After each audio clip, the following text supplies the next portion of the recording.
शांति। 29 जून 2021। बाबा के महावाक्य। मीठे बच्चे, तुम हो रूहानी पंडे। तुम्हें गृहस्थ व्यवहार संभालते हुए कमल फूल समान बन याद की यात्रा करनी और करानी है। प्रश्न। बाप बच्ची का कौन सा श्रृंगार करते हैं? किस श्रृंगार के लिए मना करते हैं? उत्तर। बाबा कहते, मीठे बच्चे, मैं तुम्हारा रूहानी श्रृंगार करने आया हूँ। तुम कभी भी जिस्मानी श्रृंगार नहीं करना। तुम बेघर हो, तुम्हें फैशन का शौक नहीं होना चाहिए। दुनिया बहुत खराब है, इसलिए जरा भी शरीर का फैशन नहीं करो। गीत। आखिर वह दिन आया आज। ओम शांति। बेहद का बाप बैठ बेहद के बच्चों को समझाते हैं। बेहद माना कोई हद नहीं। कितने ढेर बच्चे हैं। इतने बेशुमार बच्चों का एक ही बाप है, जिसको रचयिता कहा जाता है। वह है हद के बाबा है। ये है बेहद के रूहों का बाप। वह है हद के जिस्मानी बाप। यह है बेहद के रूहों का एक ही बाप, जिसको भक्ति मार्ग में सब रूहें याद करती हैं। तुम बच्चे जानते हो, भक्ति मार्ग भी है, साथ साथ रावण राज्य भी है। अब मनुष्य पुकारते हैं कि हमको रावण राज्य से राम राज्य में ले जाओ। बाप समझाते हैं, देखो, देवी देवता जो भारत के मालिक थे अब नहीं है। वह कौन थे ये भी अब तुम जानते हो। हम भी सत्ययोगी सूर्यवंशी घराने के मालिक थे। राजा रानी तो होते हैं ना। तुम बच्चों को अब स्मृति आई है। बाबा आया हुआ है। हम बच्चों को राज्य भाग का वर्षा दे दे, विश्व का मालिक बना दे। बाप कहते हैं, अब सब भक्ति मार्ग में है। भक्ति मार्ग को ही रावण राज्य कहा जाता है। ज्ञान मार्ग सिर्फ एक बाप ही सिखाते हैं तुम बच्चों को। उस बेहद के बाप को भक्ति मार्ग में सब याद करते हैं। अभी तुमको 21 जन्म के लिए ज्ञान की राजधानी मिलती है। फिर आधा कल्प तुम पुकारेंगे ही नहीं। हाय राम, हाय प्रभु कहने की दरकार ही नहीं रहेगी। हाय राम तब करते हैं जब दुखी होते हैं। तुमको वहां दुख होता ही नहीं। अभी तुम जानते हो, यह भी खेल बना हुआ है। आधा कल्प है ज्ञान का दिन, आधा कल्प है भक्ति की रात। भक्ति हमको नीचे उतारती है। तुम बच्चों की बुद्धि में सीढ़ी का नॉलेज जरूर चाहिए। बाप समझाते हैं कि ये 84 जन्मों का चक्र है। इस चक्र को जानने से तुम चक्रवर्ती राजा बनेंगे। इसलिए बाबा चित्र भी बनवा रहे हैं, जिससे सिद्ध हो कि हम इस चक्र को जानने से 21 जन्म के लिए राज्य भाग्य लेते हैं। अभी तुम बहुत हो गए हो। बड़ी रूहानी शक्ति सेना बनी है। तुम सब पंडे हो। बाबा भी पंडा है। उनको कहा जाता है गाइड। पंडा अक्षर शुभ है। यात्रा पर ले जाने वाले पंडे होते हैं।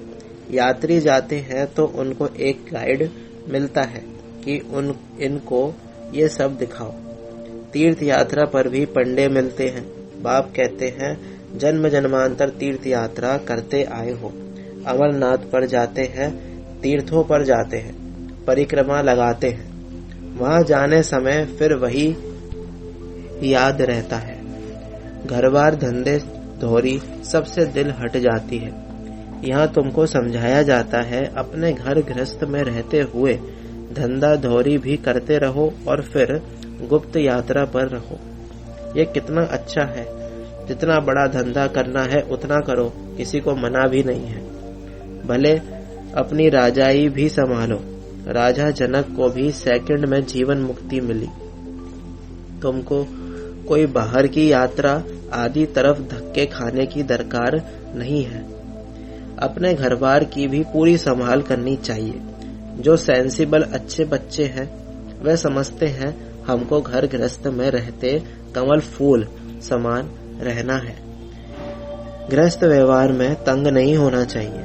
कुमार कुमारियां तो जैसे सन्यासी हैं, उनमें विकार है ही नहीं, 5 विकार से दूर है। अभी तुम बच्चे जानते हो हमारा श्रृंगार ही और प्रकार का है, उनका और है। उनका है तमो प्रधान श्रृंगार, तुम्हारा है सतो प्रधान श्रृंगार, जिससे तुमको सतो प्रधान सूर्यवंशी राजाई में जाना है। बाप तुम बच्चों को समझाते हैं, तमो प्रधान जिस्मानी श्रृंगार जरा भी नहीं करो। दुनिया बहुत खराब है, ग्रस्त व्यवहार में रहते फैशनेबल मत बनो। फैशन कशिश करता है, इस समय खूबसूरती अच्छी नहीं है। काले हो तो अच्छा है, कोई पंजा नहीं मारेगा। खूबसूरत पिछाड़ी तो फिरते रहते हैं, कृष्ण को भी सावरा दिखाते हैं। तुमको गोरा बनना है शिव बाबा से, वह गोरे बनते हैं पाउडर आदि से। कितना फैशन है, बात मत पूछो। साहूकारों की तो सत्यानाश है, गरीब अच्छे हैं। गावड़े में जाकर गरीबों का कल्याण करना है, परंतु आवास करने वाले बड़े आदमी भी चाहिए। तुम सब गरीब हो ना, कोई साहूकार है क्या? तुम देखो कैसे साधारण बैठे हो। बंबई में फैशन देखो तो क्या लगा पड़ा है।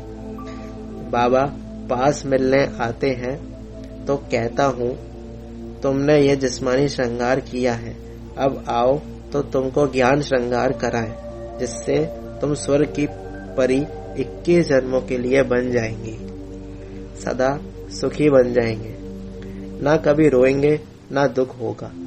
अभी यह जिस्मानी श्रृंगार तुम छोड़ दो, तुमको हम ज्ञान रत्नों से ऐसा फर्स्ट क्लास श्रृंगार कराएंगे जो बात मत पूछो। अगर मेरी मत पर चलेंगे तो तुमको पटरानी बनाऊंगा। यह तो अच्छा है ना, तुम सब भारतवासियों को इस तमो प्रधान आसुरी दुनिया नरक से भगाएं, स्वर्ग की महारानी बनाता हूँ। तुम बच्चे समझते हो आज हम सफेद पोश में हैं, दूसरे जन्म में स्वर्ग में सोने के चम्मच से दूध पिएंगे। यह तो बहुत छी दुनिया है। स्वर्ग तो स्वर्ग है, बात मत पूछो। यहाँ तुम बेगर हो, भारत बैगर है। बैगर टू प्रिंस गाया हुआ है। इस भारत में ही फिर जन्म लेंगे। बाप ने हमको स्वर्ग का मालिक बनाया था, रात दिन का फर्क है। महान गरीब जिनको खाने के लिए कुछ नहीं होता है, उनको ही दान दिया जाता है। भारत ही महान गरीब है। बेचारों को ये पता भी नहीं है कि इस समय सब तमो प्रधान है, दिन प्रतिदिन सीढ़ी नीचे ही उतरते रहते हैं। अभी कोई सीढ़ी चढ़ नहीं सकते। 16 कला से 14 कला, फिर 12 कला, नीचे उतरते ही आते हैं। ये लक्ष्मी नारायण भी पहले 16 कला संपूर्ण थे, फिर 14 कला में उतरते हैं ना। ये भी अच्छी रीति याद करना है। सीढ़ी उतरते उतरते बिल्कुल ही पतित बने हैं। फिर स्वर्ग के मालिक कौन बनाए?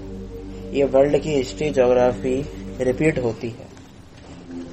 ये भी सब कहते हैं, परंतु अब कौन सी हिस्ट्री रिपीट होगी ये कोई नहीं जानते। शास्त्रों में तो लिख दिया सतयुग की आयु लाखों करोड़ों वर्ष है। पूछो सतयुग कब आएगा? कहेंगे अभी 40,000 वर्ष पड़े हैं। तुम सिद्ध कर बतलाते हो कल्प की आयु ही 5,000 वर्ष है। वह फिर सिर्फ सतयुग को ही लाखों वर्ष दे देते हैं। घोर अंधियारा है ना, तो मनुष्य कैसे माने भगवान आया हुआ होगा? वह समझते हैं भगवान तब आएंगे जब कलयुग का अंत होगा। अभी तुम बच्चे इन सब बातों को समझते हो।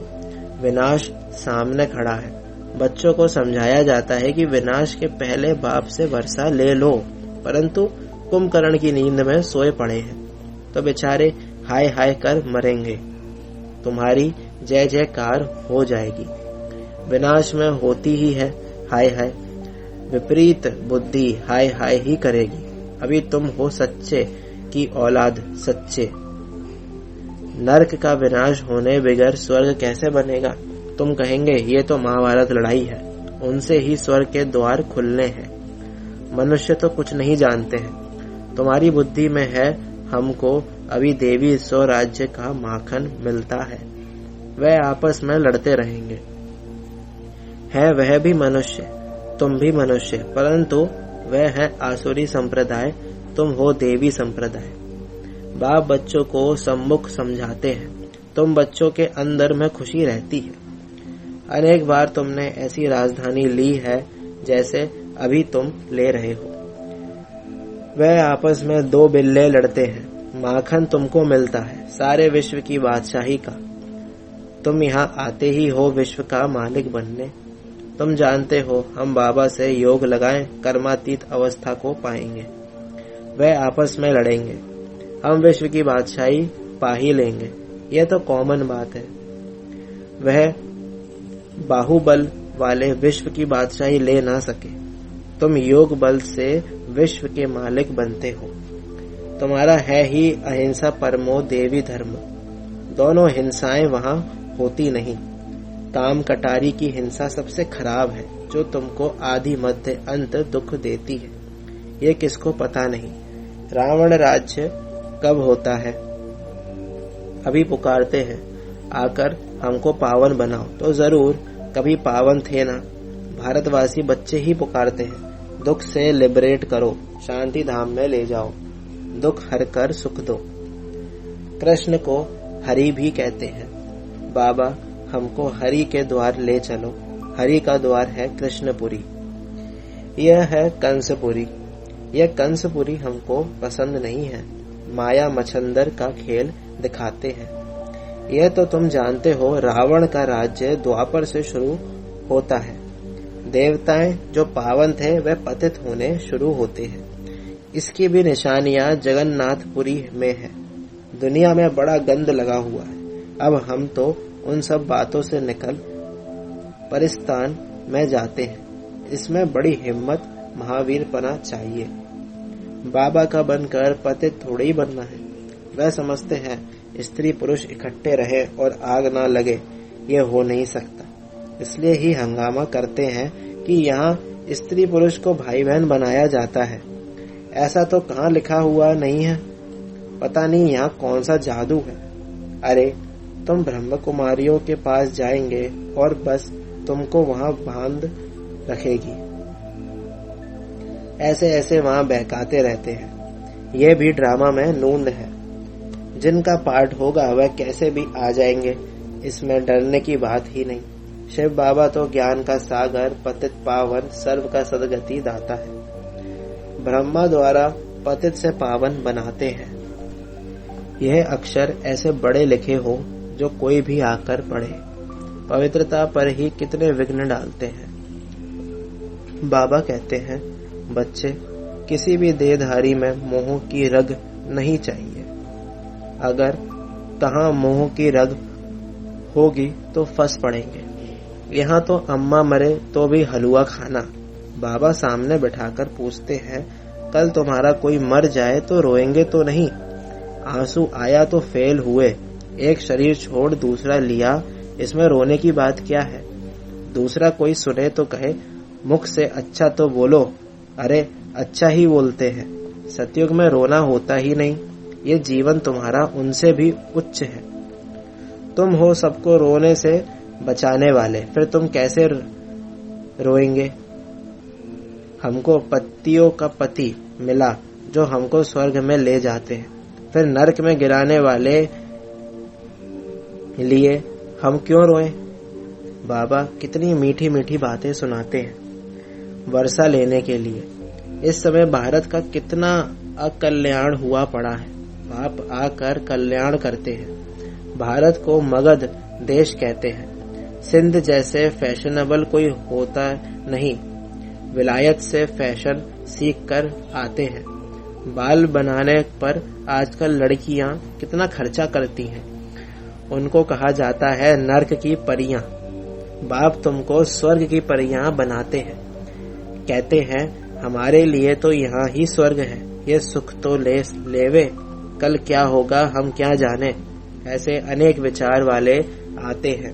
अच्छा, मीठे मीठे सिक्किलदे बच्चों प्रति माता पिता बाप दादा का याद प्यार और गुड मॉर्निंग। रूहानी बाप के रूहानी बच्चों को नमस्ते। हम रूहानी बच्चों की रूहानी माता पिता बाप दादा को याद प्यार और गुड मॉर्निंग। नमस्ते नमस्ते, शुक्रिया बाबा, शुक्रिया। धारणा के लिए मुख्य सच्चा रूहानी पंडा बन सबको घर का रास्ता बताना है। शरीर निर्वाह अर्थ धंधा करते याद की यात्रा में रहना है। कार्य व्यवहार में तंग नहीं होना है। ज्ञान श्रृंगार कर स्वयं को स्वर्ग की परी बनाना है। इस तमो प्रधान दुनिया में जिस्मानी श्रृंगार नहीं करना है। कलियुगी फैशन छोड़ देना है। वरदान, न्यारे और प्यारे पन की योग्यता द्वारा लगाव मुक्त बनने वाले सहज योगी भव। सहज योगी जीवन का अनुभव करने के लिए ज्ञान सहित न्यारे बनो।